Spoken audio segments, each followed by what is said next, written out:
Good afternoon, everybody. Before Renato answers your questions, we have our 50-time jacket presentation today for Renato. And this is actually the first one that's a little bit unique. We are now sponsored by Thorne Nutrition, the UFC's official supplement partner, in a program known as Clean Athletes presented by Thorne. And I think that's significant of the success of the program.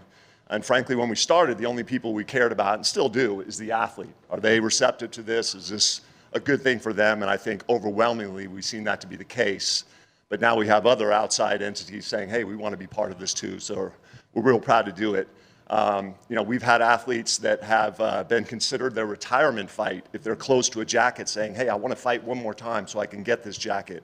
We've had other athletes that are retired saying, I might come back because I really want to get that jacket. So I think it really is meaningful to them. You can ask Renato that later. In terms of his career, he's been with the UFC since 2014. That means he's been in the program for the entire existence of the program. We're coming up on our 10-year anniversary next week. We launched this thing July 1st, 2015. Ronda Rousey and Bethe Correia were the first two recipients of tests. But if you do the math and extrapolate out like we like to, Renato's been part of this program for approximately 3,650 consecutive days. Every single one of those days, he's been responsible for reporting where he can be located to be tested. And every one of those days, he's been responsible for everything that he puts into his body, onto his body, and he's been perfect throughout it. So when you see a career resurgence like he's had over the last few years and fighting for a title, it's one of the unique sports where we can look back on a body of evidence and said, this guy did this the right way. He did it with integrity, he did it with credibility, and he did it with a tremendous amount of hard work. So we're super proud of you, Renato. Thank you for everything you've done. Our pleasure to present you with your jacket. Thorne's also proud of you, so thank you very much, my man. Thank you so much. Congrats. Yeah, thank you so much. All right, man.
Renato, congratulations on the 50 test clean jacket. How much of that was you didn't want to cheat and how much is you just didn't have the money to afford the steroids?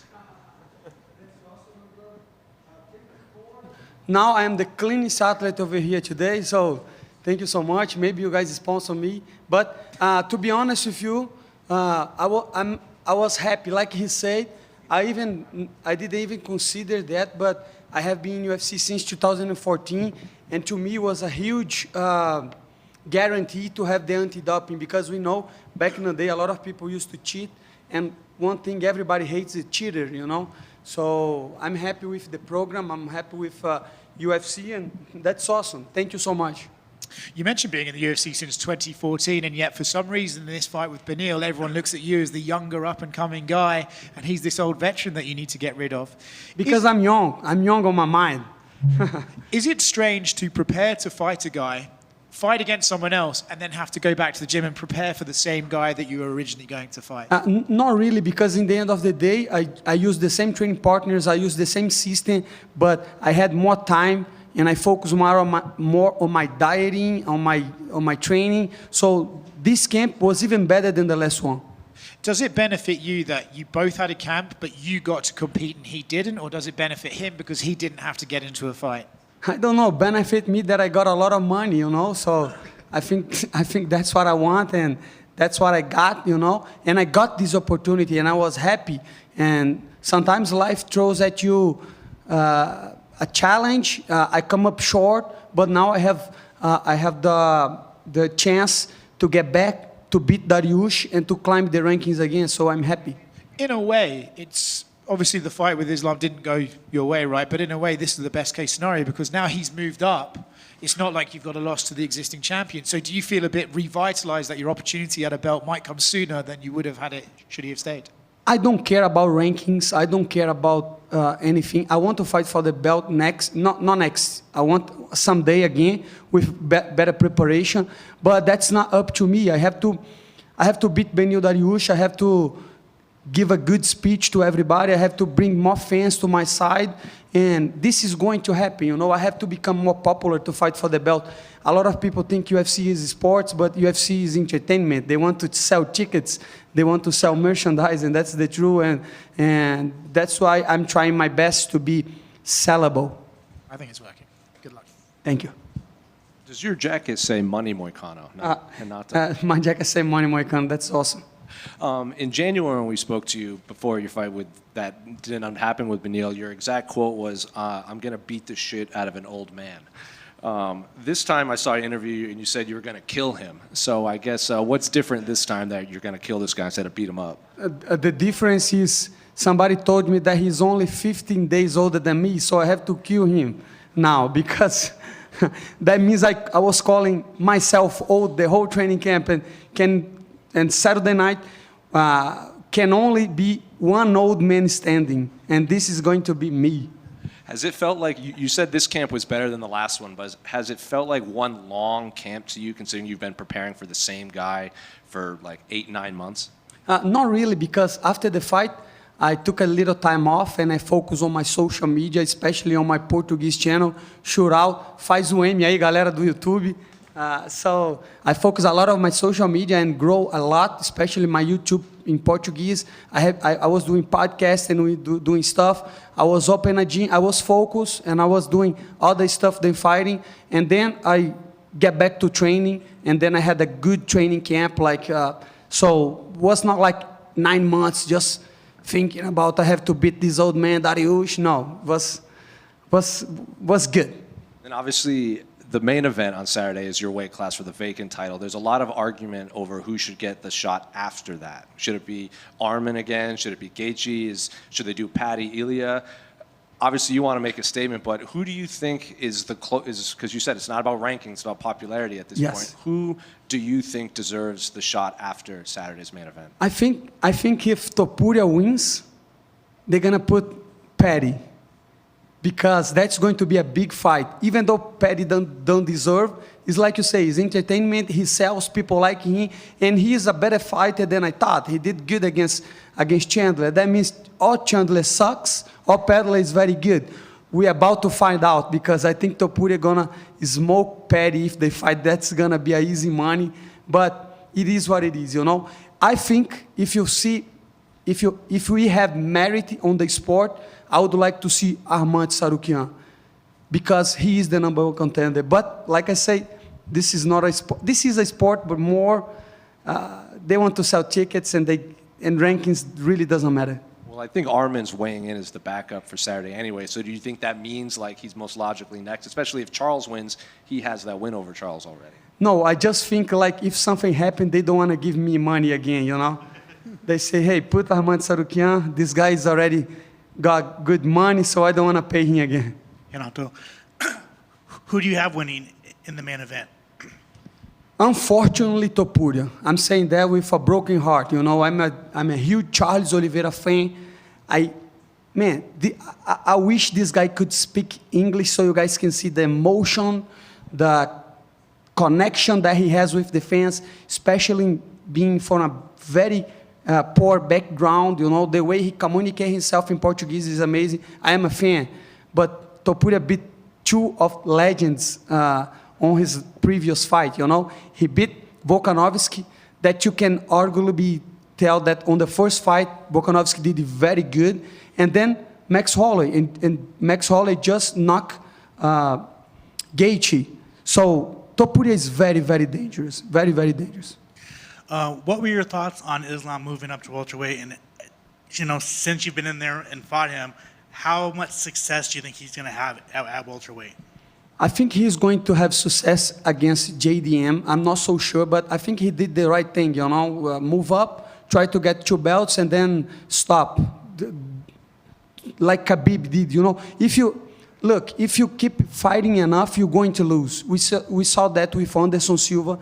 I don't know, maybe some people here are younger than me, and they didn't even see the Spider fighting. But when Anderson Silva was fighting, was like legendary. Everybody, he was undisputed, the best fighter of all times, and then he lost, and then everybody forget about him. So if you want to keep your legacy, you should fight, and then try to fight for another belt, and then retire. Do like Khabib, because I remember Jose Aldo, I remember so much fighters that they lost on the end of their careers, and then kind of the legacy were ruined. So I think Makhachev is doing what he was supposed to do. I think he beat GDM, and then if Topuria wins, he get back and fight Topuria, and I think that's a good career. And last one for me, I think the most interesting aspect of this weekend's fight with you and Beneil is the ground game. Both you guys have very good jiu-jitsu. Who, in your mind, has the better jiu-jitsu between the two of you? I think that's a good question. That's a very good question. I think Beneil Dariush has a better ground game than me, so he has a better guard, and I think I have better jiu-jitsu game on the top. You know, if I can put him down, I will do like Benoit Saint-Denis. I'm going to use my elbows, you know, but if he put me on the ground, that's going to be trouble. Here, Renato. Here. Good afternoon. Here, Renato. What's up? Talking about your YouTube channel that you said recently, we could see you training with your ATT training partner, Mateus Gamrot, which has an amazing display of wrestling and is also a former opponent of Beneil Dariush. We've been talking also about wrestling and jiu-jitsu. Do you think that the key in order to get the win this Saturday is your wrestling and your jiu-jitsu, or do you think that the fact that both of you are great grapplers are going to strike more? I think it's going to be a very interesting fight, looking like analysts, you know, because we both have good jiu-jitsu game, like you say. We both suck at wrestling. We're not good at wrestling. And we both are, like, it's kind of different, you know. I think I am a sharper and better striker than him, and I think he got more power on his left hand and on the hooks.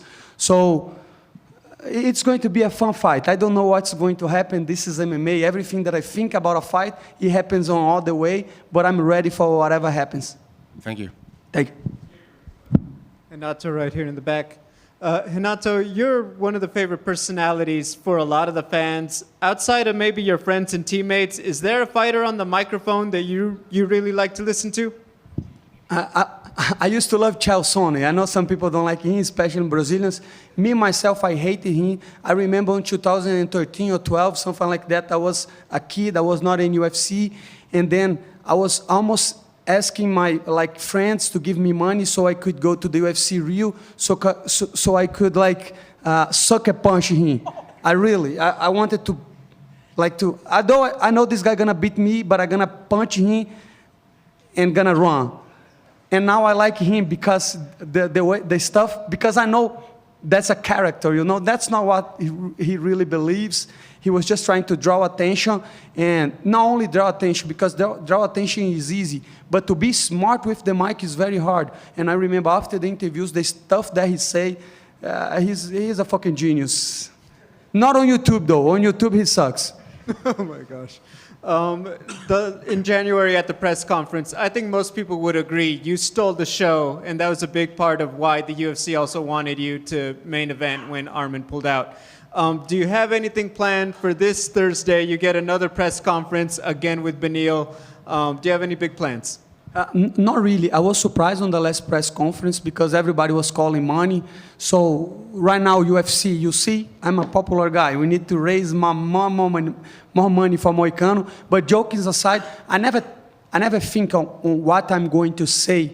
You know, I just have a lot of stuff on my head, and when people ask, I talk. Are you going to be throwing out any more fake money at the weigh-ins? No more fake money. Now I will throw real money. So prepare for the $100, bro. Let's go. Renato, right here.